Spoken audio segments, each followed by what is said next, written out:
আক্রান্তের সংখ্যা। গত 24 ঘন্টায় ডেঙ্গুতে আক্রান্ত হয়েছে 35 জন, মারা গেছে এক শিক্ষার্থীও। এ নিয়ে বিস্তারিত জানাতে পটুয়াখালী মেডিকেল কলেজ হাসপাতাল থেকে যুক্ত হচ্ছেন জসিম পারভেজ। জসিম, জেলার ডেঙ্গুর সবশেষ পরিস্থিতি জানাবেন।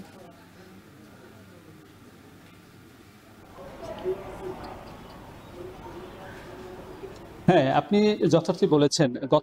গেল 24 ঘন্টায় পটুয়াখালীতে 16 জন আক্রান্ত হয়েছেন। এর ভিতরে এক শিক্ষার্থী মারা গেছেন ডেঙ্গু আক্রান্ত হয়ে।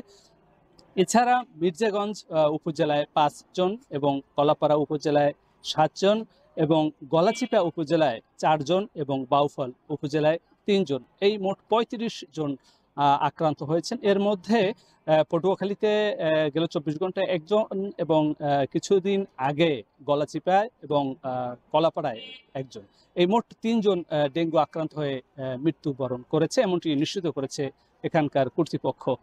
আপনাকে আরও জানিয়ে রাখি, এই ডেঙ্গুর শুরু থেকে, বছরের শুরু থেকে এখন পর্যন্ত গতকাল পর্যন্ত 3238 জন ডেঙ্গুতে আক্রান্ত হয়েছিলেন।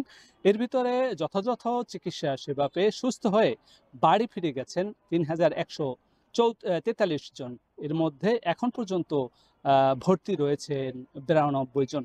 তো এখানকার মানুষের একটা শঙ্কা কাজ করছে যে বর্ষা প্রায় বিদায় নিলেও কিন্তু ডেঙ্গু আক্রান্ত সংখ্যা কমছে না এবং এখানকার যে জেলা, উপজেলা এবং বিভিন্ন ইউনিয়ন পর্যায়েও যে স্বাস্থ্য সচেতন ব্যক্তি এবং প্রশাসনিক কর্মকর্তা রয়েছেন, তারা ডেঙ্গু মোকাবেলায় সচেতনতামূলক কর্মকাণ্ড এবং পরিষ্কার পরিচ্ছন্নতা কর্মকাণ্ড পরিচালনা করলেও ডেঙ্গু নিয়ন্ত্রণে আনা যাচ্ছে না। তবে এখানকার জেলা সিভিল সার্জন খালিদুর রহমানের সঙ্গে আমরা কথা বলেছি। তিনি বলেছেন যে আসলে ব্যক্তি পর্যায়ে যতক্ষণে সচেতনতা না আসবে ততক্ষণ পর্যন্ত ডেঙ্গু আক্রান্তের সংখ্যা কমানো যাবে না।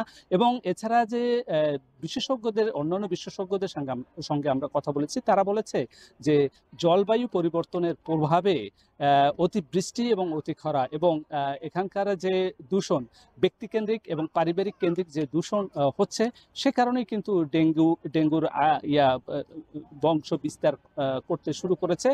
সেটি অনিয়ন্ত্রিত অবস্থায় রয়েছে।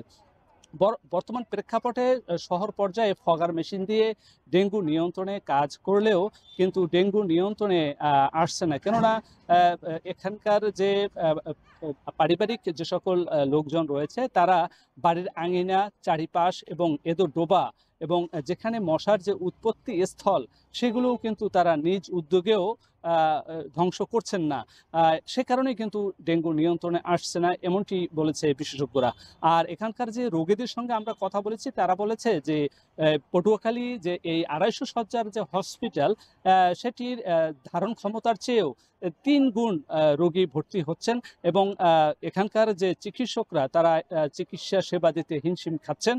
কেননা মানুষের যে যে সকল পথ রয়েছে, সেখানেও রোগীদের ঠাঁই হয়েছে এবং ওখানে মেঝেতে শুয়েই অনেকেই চিকিৎসা সেবা নিচ্ছেন।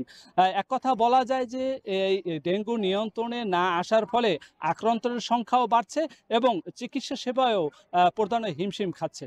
এই ছিল আমার কাছে সবশেষ।